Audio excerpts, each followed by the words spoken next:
Hello and welcome to another episode of the Duct Tape Marketing Podcast. This is John Jantsch. My guest today is Alan Dibb. He is a rebellious Aussie marketer, serial entrepreneur, and number one best-selling author of the One Page Marketing Plan and a new book we're going to talk about today, Lean Marketing. More leads, more profit, less marketing. So Alan, welcome to the show. Thank you, John. Thank you so much for having I th- me. I think you or your publisher got a typo in there because shouldn't that say more marketing? I mean, we're marketing guys. Don't we want more marketing?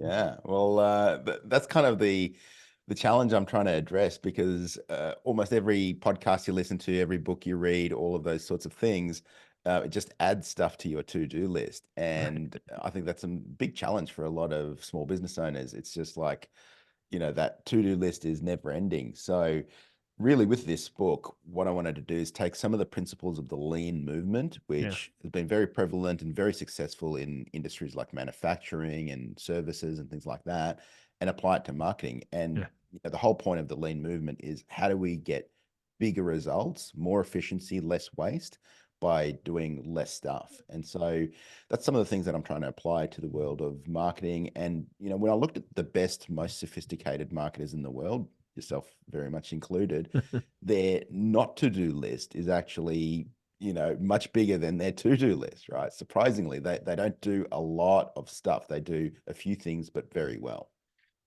Are there some, I don't know, things that we've just accepted traditionally, marketing techniques that we've sort of accepted that really have become a lot less effective and that you think that lean marketing addresses? Yeah, I think one of the chapters I've got, I talk about content marketing, and we used to kind of think about organic and Yeah. paid content as two completely separate things. But turns out that the paid media and paid content that works best is the stuff that people actually want to watch. So there's kind of been almost like a merge of paid and organic content. So I've created a chapter that covers both paid and organic content really as one thing, even though there are different platforms and there are different ways of doing things. But really, I think search is going to be something that's going to be a big challenge for a lot of people. Like I don't know if I'm sure you've been messing around with a lot of the AI tools and things like that, and if my behavior is any indication, my first go-to now for knowledge is not Google anymore. It's something like either ChatGPT or Claude, or more recently, I've been messing around with Perplexity. I think Mhm. Perplexity looks like what the future of search is. It's where it's generative. There aren't all of these spammy links that people have obviously, bought backlinks and things like that. A lot of AdSense and a lot of spam. So now I find myself going to Google only when I need like a phone number or I'm trying to buy something or whatever. When I'm seeking knowledge and information and things like that, I very rarely go there now. So there's no question that that's going to be present a challenge for a lot of marketers. I mean, there are marketers out there, 70% of the traffic to their website comes from organic search because, That's right. hey, they've just done a good job at it or they've paid somebody to do a really good job. So if that theoretically goes away or significantly declines, what Yeah. takes its place for marketers? I think what the thing that's taking place, and I see this in the behavior a lot of younger people as well. They're searching on platforms like TikTok, on Yeah. Instagram, on the things that are coming up on the For You page. It's uh, the algorithms of all of these platforms like Instagram, like TikTok, are getting so much better at knowing what you want, Right. without you telling. Previously, things like keywords, hashtags, backlinks, they were the important factors that really indicated, hey, this is important, this is content that people want. But those are all very easy to manipulate. And as marketers, we have been manipulating Yeah. those over the years. And so the platforms have gotten much better at weeding those things out and knowing, hey, this is something that you actually want. And sometimes you don't even know what you want, but the platform figures it out because it can tell from your watch time, from your scroll behavior, from all of those sort of factors. So what it comes down to is the technical trickery that we've all been used to doing, the backlinks, the keywords, the hashtags, all of those sorts of things, they're massively declining in effectiveness. and the intrinsic value of the things that you do. So you want to create things that are valuable, that are entertaining, that are Hmm. inspirational, that are educational. Those things are now moving up and up. So whether it's on a For You page, whether it's going to come up on search or anything else, the valuable content, the things that actually help people, is actually the things that are rising to the top. So to me, it seems like there are two paths here. I think that some of the players that control some of that activity, I mean, there's no question Google controls a lot of what Yeah, knowledge we get. Ultimately, OpenAI and yeah. tools like Claude will somewhat control. At what point do those tools start making money off of that control? And basically, everything becomes pay to play. Yeah, well, I mean, I think probably the logical step for a lot of those tools will be to do some sort of pay per click or Yeah, some sort of advertising. And no doubt, Google's probably not going to just let them eat their lunch overnight. So Google will create generative results. yes, So look, it's very, very early days to see how this is going to play out, but it's very, very clear to me that the current model is unsustainable. Like yeah, Google searches now are just a cesspool of just spam and crappy links and things that have been bought. And, I mean, if you do a Google search for a product, you say this product versus that product, you get all of these crappy affiliate yeah, uh, links, and you know it's all just spam and junk. So yeah, so where do we go? Where do we go? Like if I think about my buying behavior, I'll go to yeah. things like Amazon reviews. I'll go to Reddit posts. So that they're places where I'm getting probably, it may not be 100%,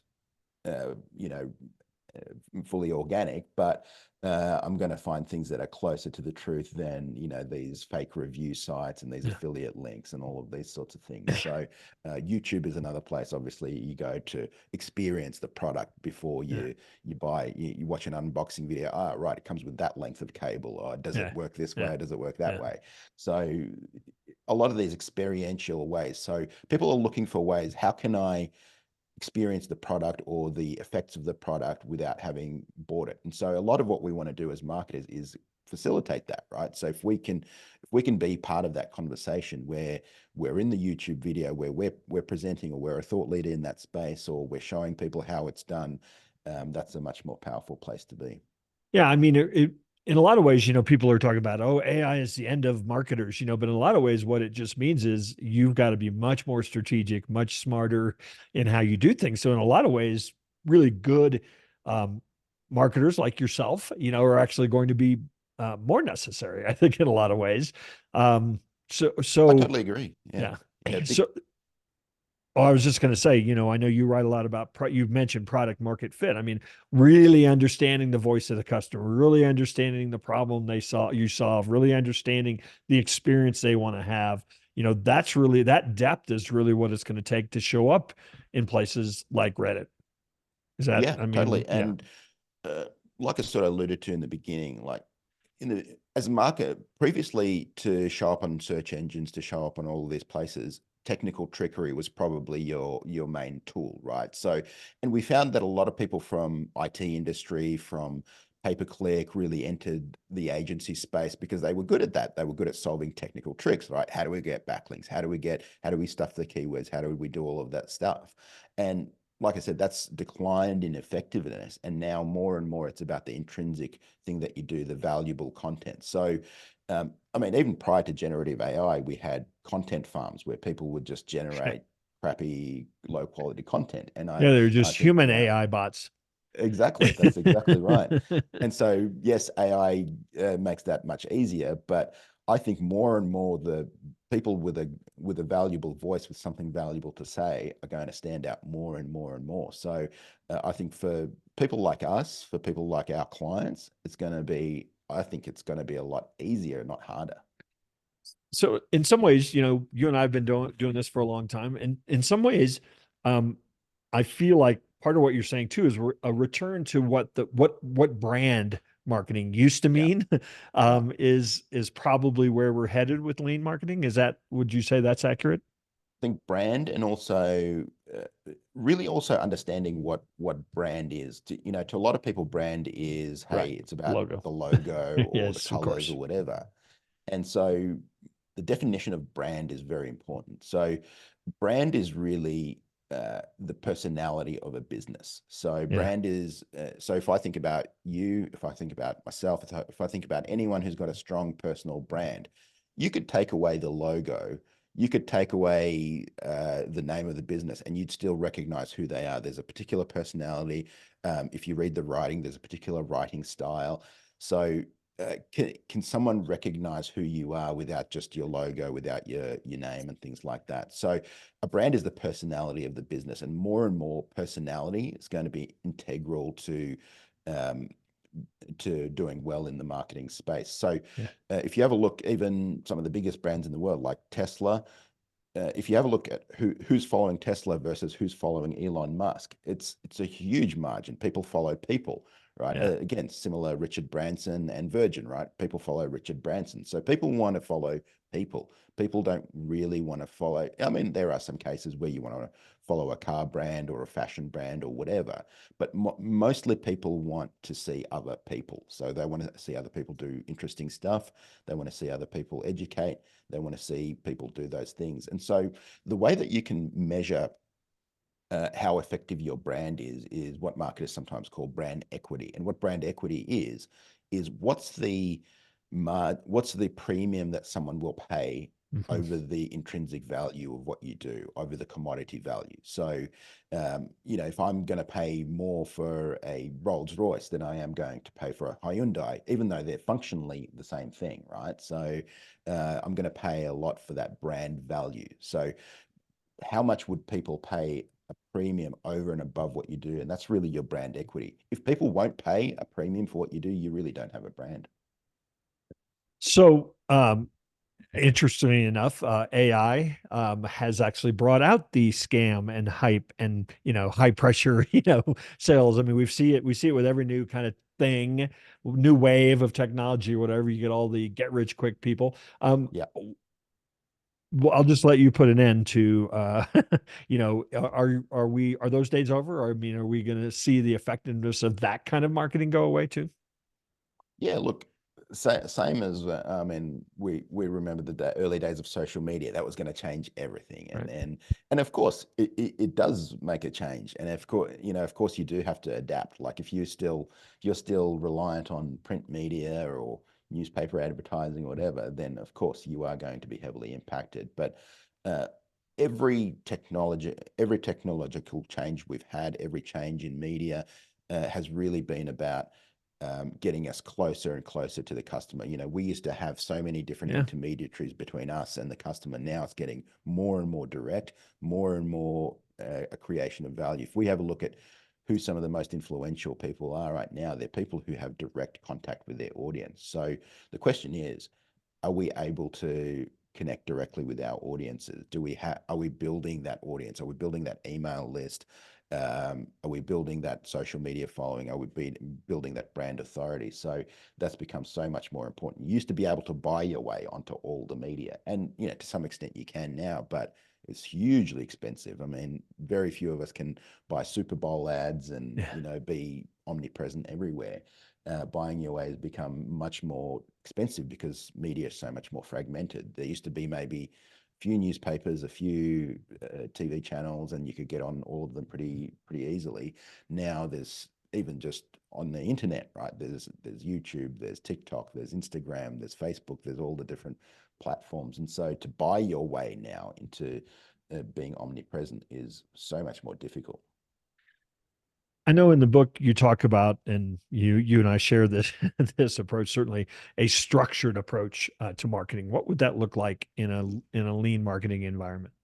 Yeah, so I talk about lean marketing infrastructure with three major levers. So if we want to do more with less, that implies that we need to use leverage. So a leverage approach basically just means we need to use some force multipliers. What's a force multiplier? Force multiplier is something that takes an input and gives you a greater output. And so in a lean marketing infrastructure, there's really three major things that give you that force multiplier. The first is tools, and we've just been talking about tools like AI, but there are other tools like your CRM system. So tools really help us with that force multiplier. And sometimes literally, like if you want to smash down a brick wall, right, you could do so with your bare hands, but it's going to be very difficult, very painful, take a long time. But if we have a sledgehammer or something that will physically multiply our force, well, we can do that very easily in a few minutes. So similarly, there are tools that we can use, AI included, CRM systems included, that are going to help us multiply the force of our inputs. Then there's assets. So the reason that you and I are speaking today is because of an asset I've got, my one of my books. Had I not had that asset in the marketplace, I would have I would be not as well known. I would not be invited to speak on podcasts. I would not be invited to speak on stages. We get so much lead flow because of an asset that we've got out there in the marketplace. So having an asset is kind of equivalent to the financial world. Like if you own an asset and you can generate dividend income or rental income or whatever, that's something that can just work for you and compound over time. And then the third piece of a lean marketing infrastructure is processes. So processes are kind of equivalent to compound interest, right? So the things that we do daily, weekly, monthly, the boring stuff, not necessarily treating marketing like an event, but really treating it like a process. What are the things that we're going to do daily, weekly, monthly that are going to give us that return? So the landscape, has never been more saturated. I don't know. I probably will say that again next year. Yeah. But it's really gotten hard, even if you're buying your way, into things, it's really gotten hard to cut through because people have a lot of ways. I mean, people communicate in Reddit because there are no ads there, or they Yeah. communicate on Discord Yeah. because they just want to like hear the scoop from somebody without the hype. Yeah. So how are we going to actually get if more and more people, generationally particularly, start turning to those kind of places to get their information? How do we get our message out? How do we cut through the clutter? Well, you've got to have a message worth getting out for a Yeah, start. So there's that. So a lot of, I mean, that's a great place to start because a lot of messages are just, "Hey, we're awesome, buy our stuff," right? And so that's the message of probably 95% of businesses out there. So you've got to have a message that's actually worth getting out. I use the analogy of a microphone, right? If Yeah. you're a bad singer, and I am a bad singer, if I amplify that message, that makes things worse, not better, right? I'm just now a loud bad singer, right? So so we Can you need to give have give us an example, Alan?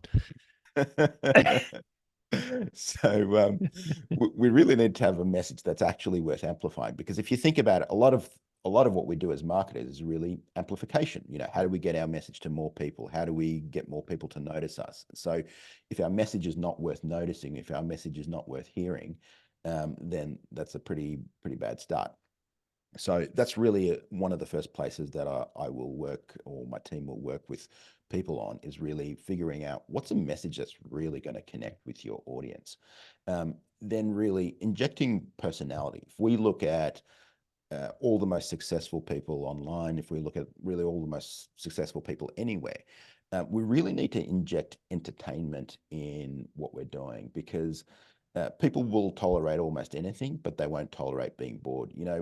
Frequently we've heard advice from marketers saying things like, keep your emails short, or keep your videos to 2 or 3 minutes. And because why? Because people have short attention spans. Well, turns out that's not true. People will sit through a 2 or 3 hour podcast. People will binge watch hours and hours of Netflix. People will read huge books and things like that. What happened to that short attention span? Turns out people don't have a short attention span; they have a short boredom span, right? So Yeah. if you've got something interesting, something worth saying, something with personality, then people will pay attention, and they will pay attention for hours and hours and hours, because that's something that's capturing their attention. There was a guy who I quoted him in the book. I think Howard Hosset. I'm getting his name wrong, but he basically said people will read. People don't read ads. People read what interests them, and sometimes that's an ad. Yeah. Right. So Right. so really, what we've got to do is create content that's it may have a commercial intent, but it's content that's actually worth watching. It's a message that people want to hear. It's got personality. It's got opinion. So That's really what it's about.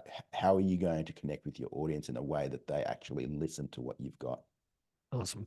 Well, Alan, I want to thank you for stopping by the Duct Tape Marketing Podcast, share a little bit of information about your new book, Lean Marketing. You want to invite people where they might connect with you or find out more about your work and get a copy of Lean Marketing. Yeah, so Lean Marketing is the new book. If you're listening to this before May 8th, you can pre-order it. If it's after May 8th, you can go buy it everywhere books are sold. And I'm at leanmarketing.com. Would love to connect with everybody. Well, it was great catching up with you once again, and hopefully we'll run into you one of these days out there on the road. In fact, I think we are going to get together in Nashville in August. So We are we'll looking make forward to it, that John. happen. Awesome. Take care, man. Thanks, John.